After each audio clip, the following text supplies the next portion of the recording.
Hello my friends, the US has the most powerful navy in the world, with a total of 234 ships, including 11 aircraft carriers. On these ships, thousands of soldiers need to be provided with adequate nutrition every day in order to maintain their health and combat readiness. In today's video, we will explore for sailors working the night shift.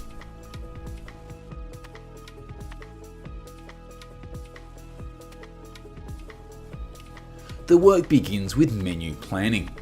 The US Navy clearly stipulates daily calorie levels: 2,850 calories for men and 2,100 calories for women. This requires chefs to calculate the nutritional content of meals and schedule menus in advance.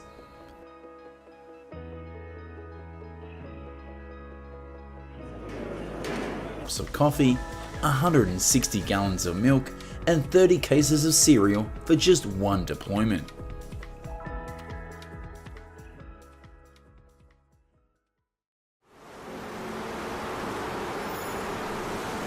Food resupply is carried out by logistic ships or specialized aircraft, each time providing between 400,000 and 700,000 pounds of food. Resupply of fresh food such as vegetables, fruit and bread has the most limited storage space. This is usually used in the early days after resupply. Canned and frozen foods make up the majority. Every day, the ship's galleys operate non-stop 24 hours a day, with crews working in shifts. The kitchen system is equipped with large-scale industrial cooking equipment, with pots having a capacity of up to 80 gallons. Chefs often cook food in batches to ensure it is all.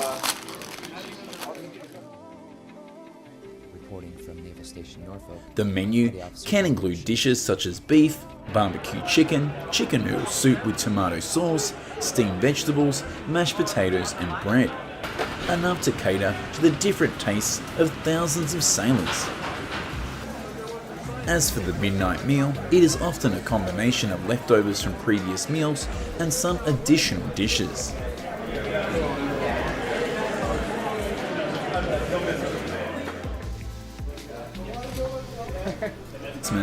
The kitchen team prepares a special menu with turkeys and other pastries. The dining area is also decorated according to the holiday theme, creating a cozy and familiar feeling, helping sailors to ease their homesickness in the middle of the ocean.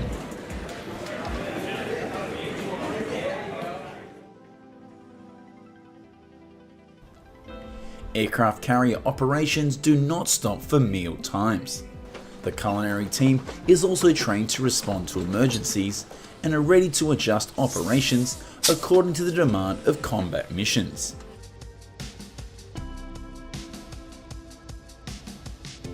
It doesn't only occur on warships though. The US military also has to provide food at large scale during training or exercises. They often use field kitchens. Essentially, these are large trailers designed as mobile kitchens, fully equipped for cooking.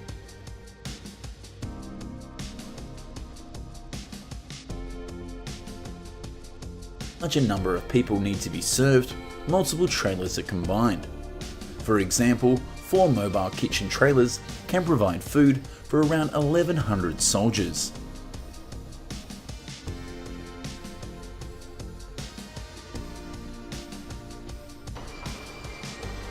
Inside the kitchen, the cooking center is equipped with modern burners and a capacity of up to 52,000 BTU, enough to fry, stir fry, boil and stew various dishes. For those working in harsh conditions like soldiers, energy needs to be up to around 6,000 calories a day. Therefore, meals are often very high in calories and rich in flavor. Popular dishes include grilled vegetables, roast meat, bacon and baked goods. Chefs here also cook in large batches in order to save time and ensure food is always hot and delicious.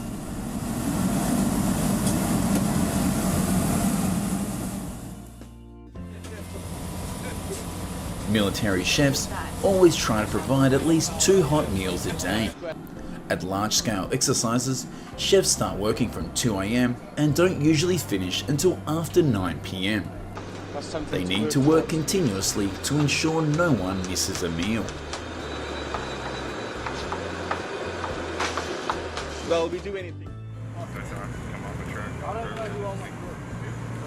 A familiar sight at field kitchens is long lines of soldiers waiting to receive food, after which they often sit and eat directly outdoors, regardless of the weather conditions. Preparing fast food meals for ordinary people like us.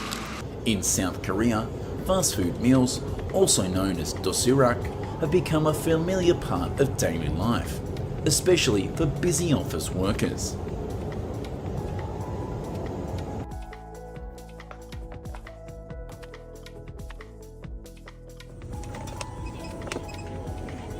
Convenience stores across the country sell these meals at affordable dishes such as tofu and egg pancakes.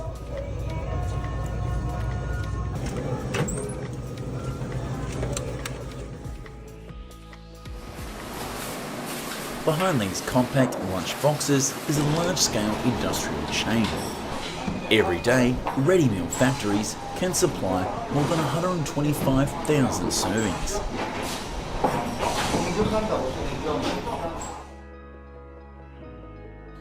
Raw materials are imported in large batches, including flavors. Rice is rinsed and cooked using industrial steamers.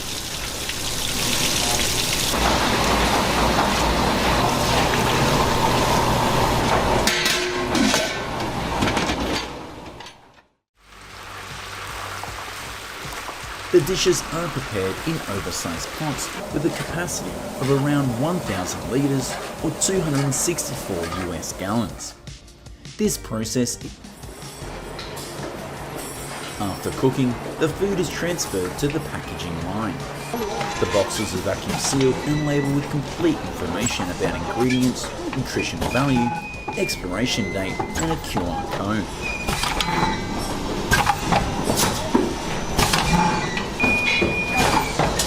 The food in large quantities. Have you ever tried such a meal? Please leave your comments below. If you find this video interesting, please like, share and hit the notification bell so that you don't miss any new content from this channel.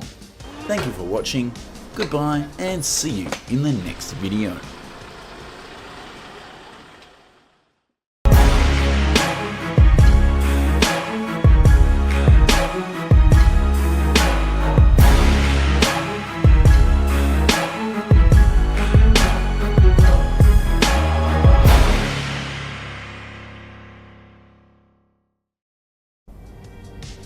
Hello my friends, let's take a look at this pork leg. How much do you think it costs? The answer is over $13,000. This is Jamon Iberico, one of the rarest and most expensive hams in the world. So why is Jamon Iberico so pricey? And how do farmers produce it? Let's find out in today's video.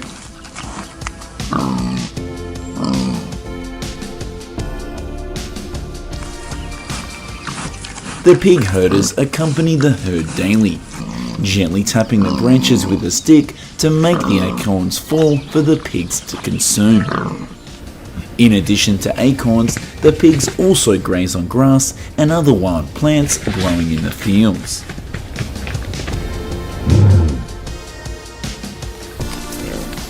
This free-range farming method not only helps Iberico pigs develop strong muscles, but also creates the characteristic marbled fat within the meat.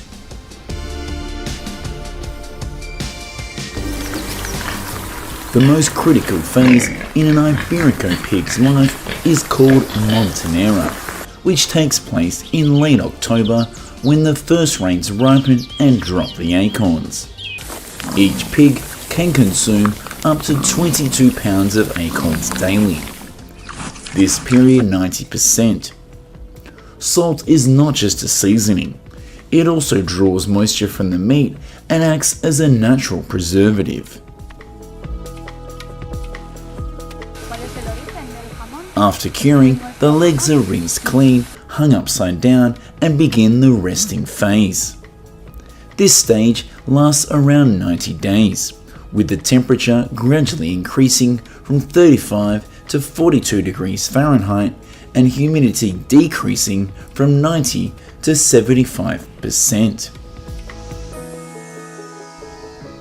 After 90 days of resting, the pork legs are moved to a forced drying room with a stable temperature of around 50 degrees Fahrenheit for around 3 months. Next is the natural drying stage in rooms with open windows, allowing the... Not surprising that the price of jamon is so high. Unlike the artisanal and lengthy process of jamon iberico, industrial butter production is much faster and on a larger scale. Butter is typically made from cow's milk. Milk is collected from dairy farms and transported to processing plants.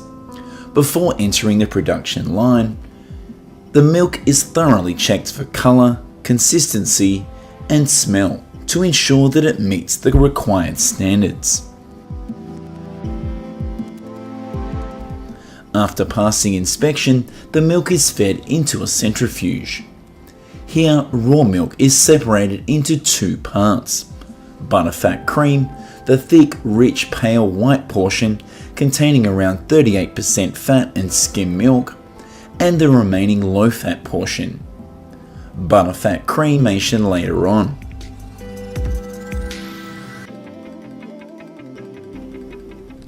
Once the cream has ripened sufficiently, it is fed into a butter churn. The machine rotates at around 28 revolutions per minute, allowing fat molecules to coalesce into smaller butter granules, approximately 0.12 to 0.16 inches in diameter. Simultaneously, the remaining liquid, called buttermilk, is separated.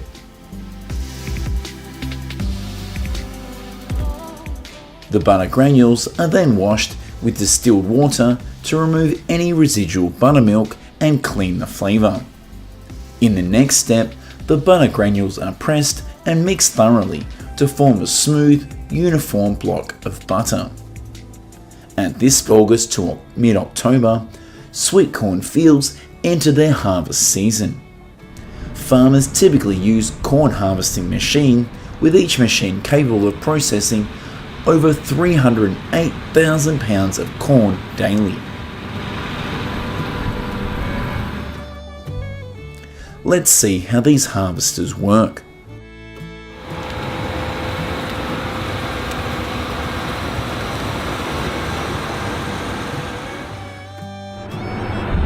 Immediately after harvest, the corn is loaded directly onto specialized trucks before being transported to the processing plant. All steps, from harvesting to canning, must be completed within 12 hours to retain maximum nutritional value and freshness.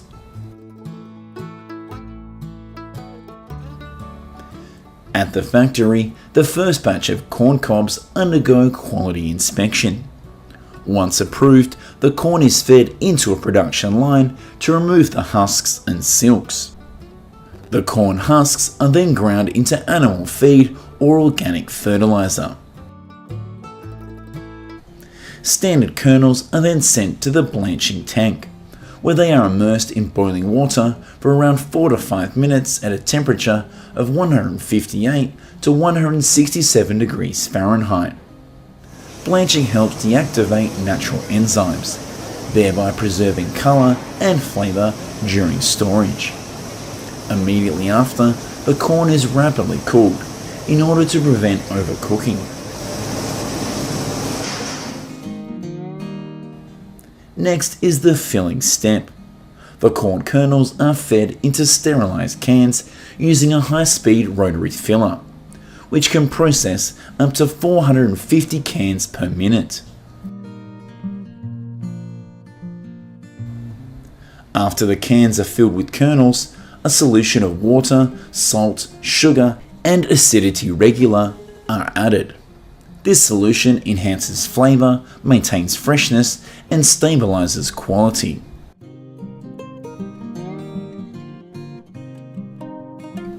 When filling the cans, each can of corn is left with specialized tree shakers and brought into the orchards. Each machine clamps tightly onto the tree trunk and shakes it vigorously for a few seconds, causing the almonds to fall to the ground simultaneously. This method is fast and it avoids breaking branches. And here's how almond harvesting machines work.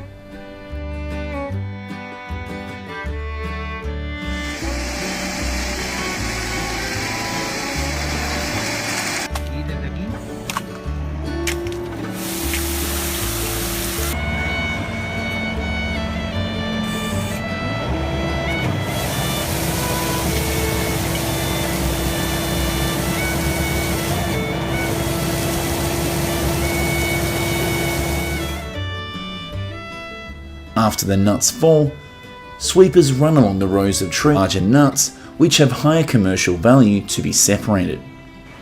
The remaining nuts continue to be processed.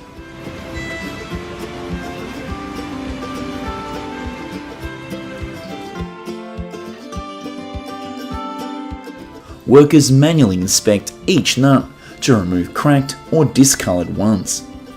Nuts that don't meet the standards are still kept for processing into other products like almond butter or almond milk.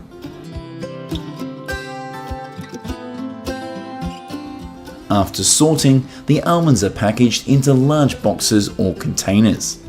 They will then be sent to other facilities for further processing into various finished products. Today's video ends here. If you found this video interesting, please like, share and leave a comment, and don't forget to subscribe to the channel so that you don't miss our latest content. Goodbye and see you again.